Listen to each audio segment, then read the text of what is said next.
we're gonna move on. I want to know what everybody's. We're all in different places in our lives, and games have brought us to different places in our lives, right? Like, Josh and I are friends because of Destiny. Um, Oddly enough, doing this stuff about video games got me my real life job, which is insane to think about.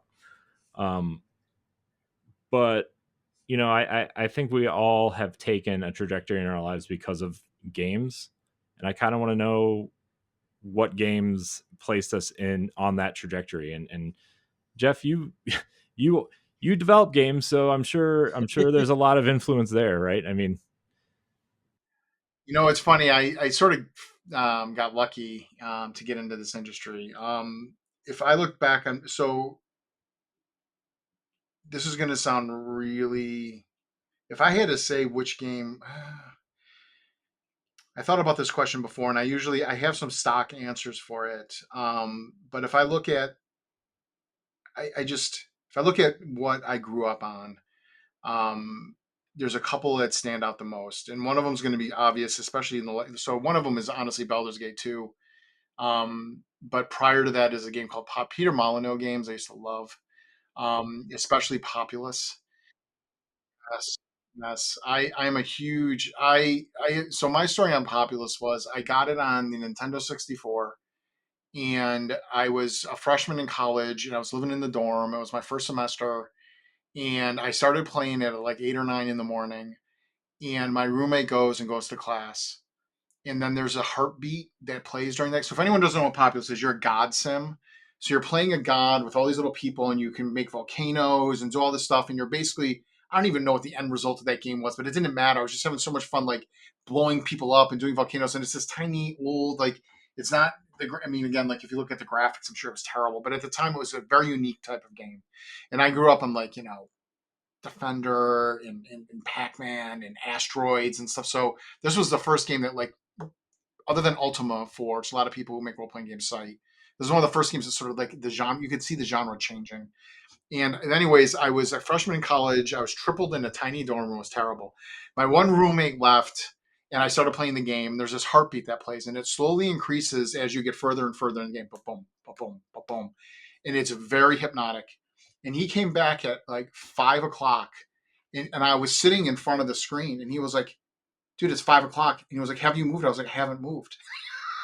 It was like 7 hours later, I hadn't moved, right? And so, like, I saw games in a different light then, like in a way you can express these different notions and ideas. And then honestly, so I when after that, so I was a PC guy as a kid. I had this computer.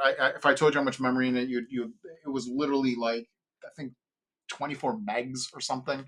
Anyways, I didn't have a PC for a long time. And then I got one after, so I got a degree in creative writing. I went to LA. Like everyone who goes to LA and tries to be a writer, I ended up bartending.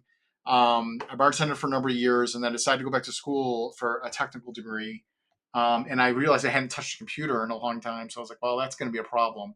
So I went to Fry's Electronics and bought a computer, and I saw Baldur's Gate 1 on the shelf, and I took it home and I proceeded to play it 18 hours a day for 6 straight days. Right? I literally just ordered Domino's pizza and 4 liters of Diet Coke and ate Domino's pizza and chugged Diet Coke and played Baldur's Gate. So when I talked to a guy in a party about Baldur's Gate, and he ended up being at making games, he got me my first job, and he's actually now my business partner. So I Oh got to give wow. it nice. Populous and Baldur's Gate. Wow. It's a true story. Wow.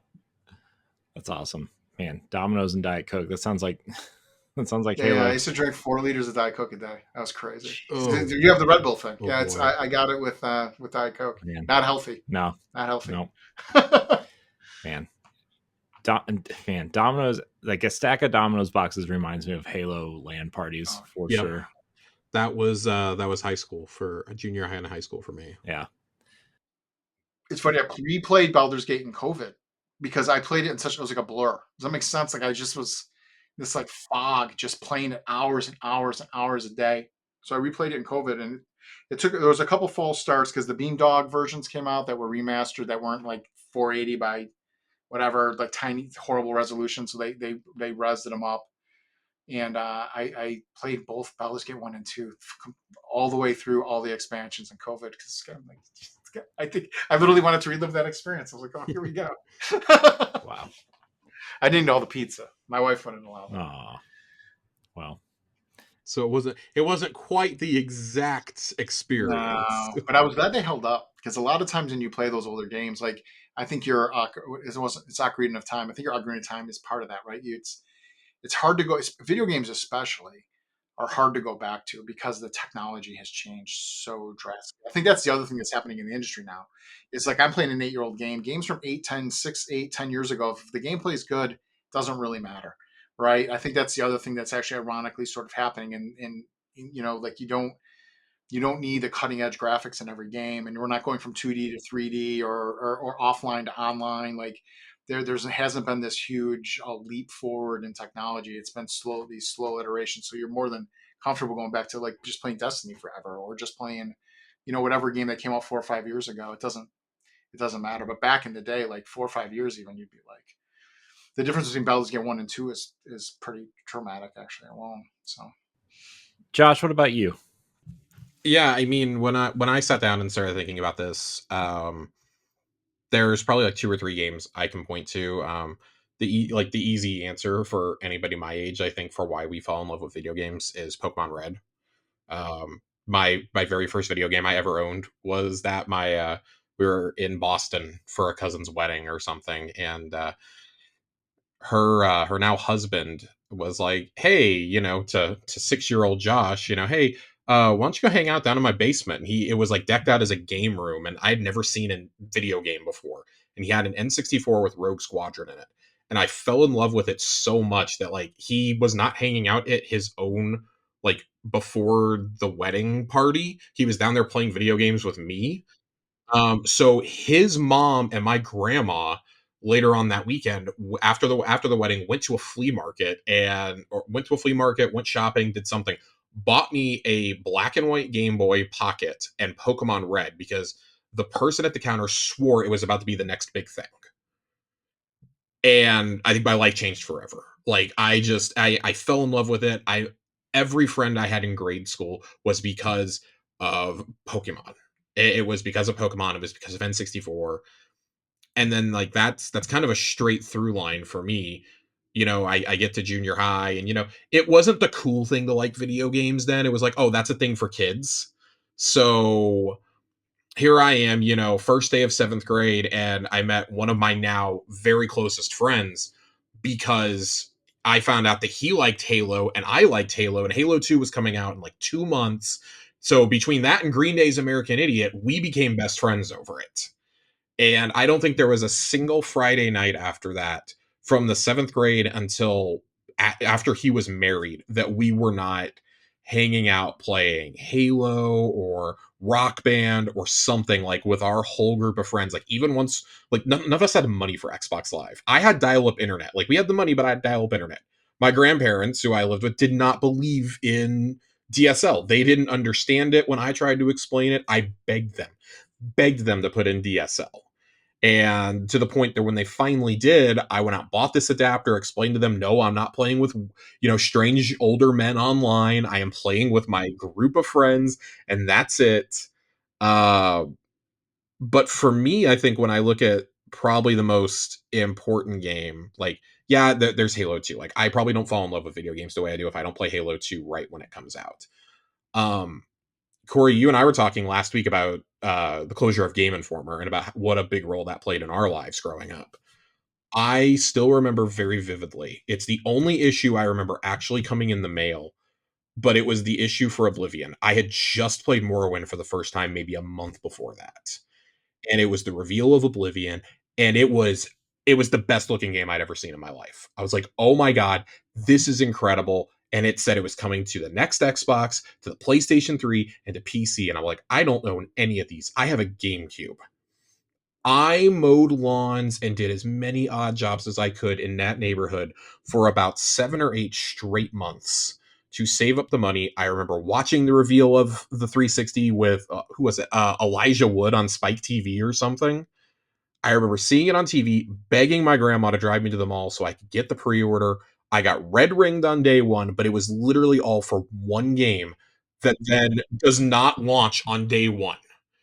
It was my first experience with a game delay, and explaining that to a 12-year-old kid, I did not understand why this was happening to me. And, I go through the red ring, and the game I really want wasn't there. I didn't know about game delays at this point.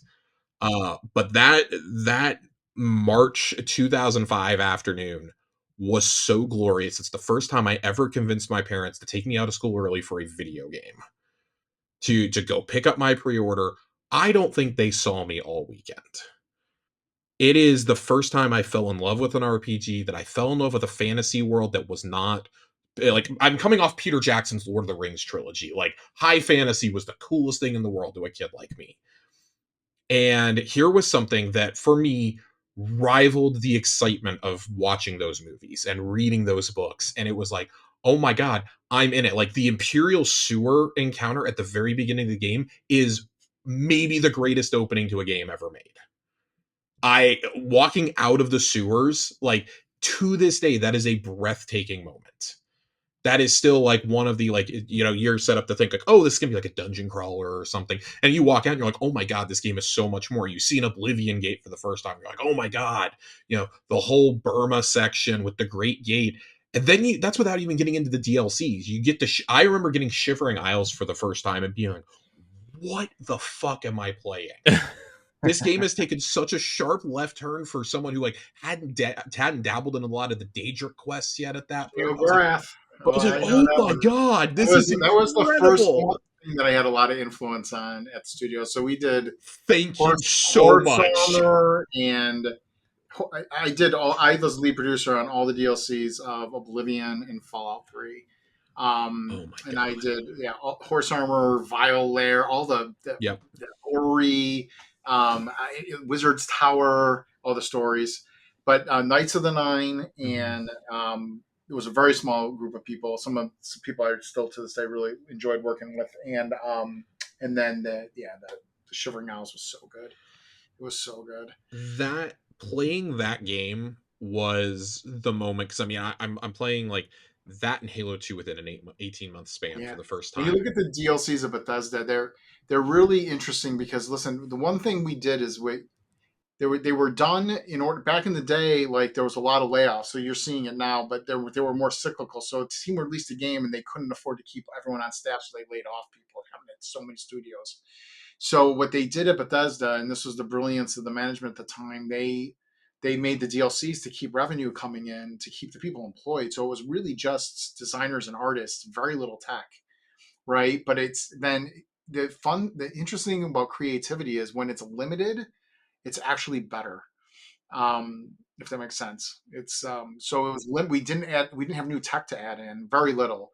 So we had to do what we had with the tools that were given, and it was really cool to see. And when you look at Bethesda's history, like you look at Sheogorath, and then you look at some of the best Fallout 3 DLC, and then all like the pit I think the or Far Harbor for Fallout 4 Far personally. Harbor, yes, Far Harbor, and then you look at, and then there's I'm spacing on the Skyrim one, but Dragonborn. but you look at those, and there's some of Mm. the best content that Bethesda does. Is ironic. 100%.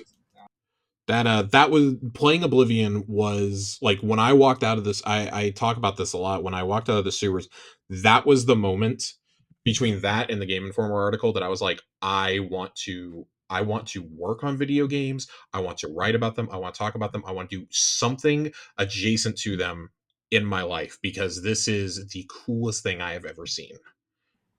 Yep. So thank you for playing a very big role in teenage and college age Josh's Yeah, career trajectory, and hopes and dreams. I loved working on those. I really did. Just a quick shout out. One of the people responsible for the one of the best Fallout 3 DLCs, and it's not Far Harbor. And why am I spacing on right now? I'm gonna kill it's set in the swamp. Oh my god! Point Lookout is now an independent game developer. He's got a game called Access Unseen coming out. His name's Nate Perkypile. Axis on Steam is on Steam right now. You can wishlist it. It's coming out in October. It's a solo game that he made all by himself, and it's going to be great. And he was responsible for some of the best content you guys have played over the last 15 years coming out of Bethesda. So I am 100% going to look into that. I'm yeah, very yeah. excited. Take a look at it. Throw it on your wish list. All right, so I actually think about this a lot sometimes, and like it's actually what I really want to say is part of my gamer DNA. The original Metroid game from the NES era. I mean, I've probably explained this to people before, but but Metroid was such a bare bones game back then. Like, I mean, like, you know, basically you just had like the frame of what the atmosphere was going to be like. And, you know, like it was basically it was an old school platformer. Like, you know, like the cool thing about this game was like you can move left or right and up and down and stuff like that and things like that. And I just remember I remember like playing Metroid and, you know, not having that issue of Nintendo Power that had like all the maps and stuff in it and stuff like that. So getting lost and like muddling my way through it and stuff like that. But for whatever reason, like I just always stuck with it. And it's probably why Metroid is one of my favorite like franchises to date, you know. And plus back then, like, you know, like Nintendo games, in my opinion, like I don't feel like Nintendo games like got really like vivid until like 4 or 5 years into like the NES's life cycle. So for the most part, you're playing a lot of these games and like you either had to use your imagination, or like, you know, like try to find various ways to navigate the crazy ass difficulties that were in those games and stuff like that.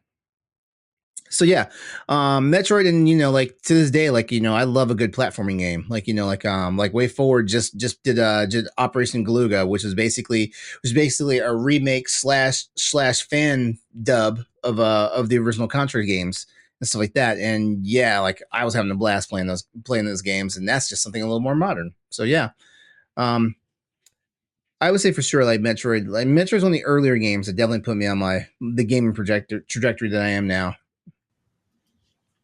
Nice. I mean, for me, I guess you could point at a ton of different games. You know, Kaboom was the first video game I ever played. You know, Tetris for Game Boy, obviously, just the greatest game ever made, in my opinion. But, you know, and then you look at Mario 64 for me was like the first game that, you know, video games are more than just like Ninja Turtles beat 'em ups and Mario side scrollers and, you know, licensed games and Sonic and whatever else. You know, and then after Mario 64 was like, you know, God of War 2 is a seminal game for me. I love that game so much. And Xbox 360, that launch of that generation was so important. Like those first 2 or 3 years was so important shaping, you know, games for me. Like Gears and Oblivion were the only 2 games I had until Halo 3 came out. And then those were the only 3 games I had for a while. Those in the dumb Burger King games. Listen, we respect Sneak King on this podcast. Yeah, it's true. But in terms of where I'm at in my life now, I mean, I know that people are probably tired of hearing me talk about it, but it's Destiny, right? I mean, my first podcast was about Destiny. You know, Josh, you and I do a pretty large Destiny podcast. I mean, it's why we're all friends here. I mean, Jeff, it's why you're sitting here is because of Destiny. It's Destiny is the reason I have my job in where I work now. It's like, it's crazy to think that all the things I'm passionate about came from this one game. But here we are. If you want to see how you can become a Patreon producer, head on over to patreon.com/BossRushNetwork. The Patreon producers for this month are Adriel Munger, Austin Campbell, Celeste Roberts, Christian S., Sana Dierig, Francisco Santillan, Matthew Keel, and Todd Oxtra. Thanks for your continued support of the Boss Rush Network.